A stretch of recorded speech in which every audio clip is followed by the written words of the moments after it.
Hello everyone, আজকে আমার channel থেকে খুবই মজার একটা পিঠা রেসিপি নিয়ে হাজির হয়েছি। আর এই পিঠাটা যেমন দেখতে সুন্দর তেমনি খেতেও মজা, একদম সফটি রসগোল্লার মতো। ঘরোয়া কয়েকটা উপকরণ দিয়ে এইরকম অসাধারণ একটা পিঠে তৈরি হয়ে যাবে ঘরেতেই। আর এই পিঠে যে খাবে সে বারবার খেতে চাইবে। কিভাবে এই পিঠাটা তৈরি করলাম তার জন্য পুরো ভিডিওটা দেখার জন্য অনুরোধ রইল। এই পিঠাটা বানানোর জন্য এখানে আমি ১ কাপ সুজি নিয়েছি। আর ১ কাপ সুজির সাথে আমাকে সব কিছু পরিমাণ আমি বলে দিচ্ছি। ৩ চামচের মতো আটা বা ময়দা নেবেন, ১ চিমটি লবণ, ৩ চামচ গুঁড়া দুধ, ৩ চামচ চিনি। এ সমস্ত কিছুই ৩ চামচের মতো। আর দুধটা হচ্ছে আপনার যে পর্যন্ত আপনার ডোটা একদম পারফেক্ট না হবে সে পর্যন্ত আপনারা দুধ দিবেন। দুধটা কিন্তু আস্তে, আস্তে দিবেন যাতে বেশি পাতলা না হয়ে যায়। এভাবে নাড়াচাড়া করবেন। দেখুন আমার ডোটা কিন্তু একটা ঘন একটা ব্যাটার হয়েছে, খুব পাতলাও না খুব ঘনও না। আমি এর সাথে একটা ডিম ইউজ করেছি। এখানে একটা ডিম দিলেই হবে। আর তার সাথে ১ চামচের মতো আমি বেকিং পাউডার দিয়েছি। আর যাতে ডিম দেওয়ার পর একটা বাজে গন্ধ যাতে না বের হয় আমি এলাচ গুঁড়ো দিয়েছি। আপনারা চাইলে ডিম যদি না দিতে চান এখানে খাবার সোডাটা দিতে পারেন। তারপর ডোটা এভাবে দেখুন পারফেক্ট হয়ে গেছে। এটা ঢেকে দিলে পারে আরেকটু সফট হয়ে যাবে। আমি আধা ঘন্টার জন্য ঢেকে দিলাম। আধা ঘন্টা পর মানে যখন ডোটা আমি বের করলাম তখন আরও সফট হয়ে গেছে। আমি কাপ বা বাটি দুইটাতেই এই পিঠাটা তৈরি করব। আপনারাও চাইবেন যেন কাপের ভিতর দিলেই বেশি ভালো হয়। আমি তৈরি করার পর যখন দেখেছি বাটিটা যতই ছোট হোক একটু ছড়ে যায়। আর কাপটা হচ্ছে পারফেক্ট হয়। বাটির পিঠাটা একটু বড় হয়। এভাবে দেওয়ার পর মানে বাটিটা কিন্তু পুরোটাই আমি দেই নাই, ডোটা একটু খালি রেখে দিয়েছি।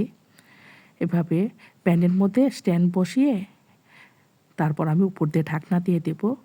আমি এই পিঠাটা হতে সময় দেব ১৫ মিনিট। ১৫ মিনিটেই আমার পিঠাটা হয়ে যাবে। যদি না হয়ে থাকে টুথপিক দিয়ে দেখে দেব যে কেমন হয়েছে। আমার পিঠাটা একদম হয়ে গেছে। টুথপিকের সাথে একটুকু ডোলে কিন্তু লেগে নেই। দেখুন কাপেরগুলা কিন্তু অনেক ফুলে গিয়েছে। কাপের পিঠেগুলো মনে হচ্ছে একদম সফটি কেক। এবার নামিয়ে ফেলবো। প্যানে এখন আমি চিনি দিয়ে পিঠাটা বানাবো। আপনারা চাইলে এখানে গুঁড়ো ইউজ করতে পারেন। আমি চিনিটাকে আগে ক্যারামেল করে নেব। তাহলে দুধ দিয়ে যখন পিঠাটা বানাবো মনে হবে একদম গুড়ের পিঠে হয়ে যাবে। কালার আসা পর্যন্ত অপেক্ষা করব। আর তার জন্য প্যানটা এত মৃদু আঁচে রাখতে হবে। দেখুন ধীরে ধীরে গলতে শুরু করেছে চিনি। এভাবে গলতে গলতে একদম খুব সুন্দর একটা কালার চলে আসবে। খুবই সাবধানে আপনার চুলার আঁচটা রাখতে হবে। বেশি আঁচ হলে কিন্তু একদম লাল টুকটুকে হয়ে যাবে।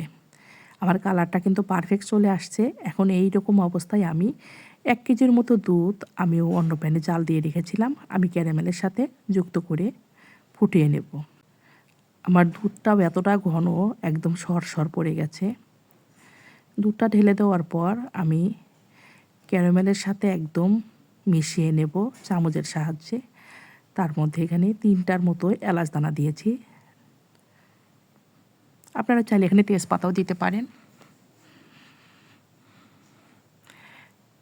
কাপ বা পাটির ৪ সাইডে এভাবে কেটে প্রত্যেকটি পিঠে বের করে দেব। পিঠেগুলো কিন্তু এতটাই সফট হয়েছে, বেশি নাড়াচাড়া করলে ভেঙে যেতে পারে। আমি খুব সাবধানে একটু নাড়াচাড়া করে ঢেকে দিলাম। ঢেকে দেওয়ার কারণে পিঠের ভিতর একদম রস ভরে যাবে।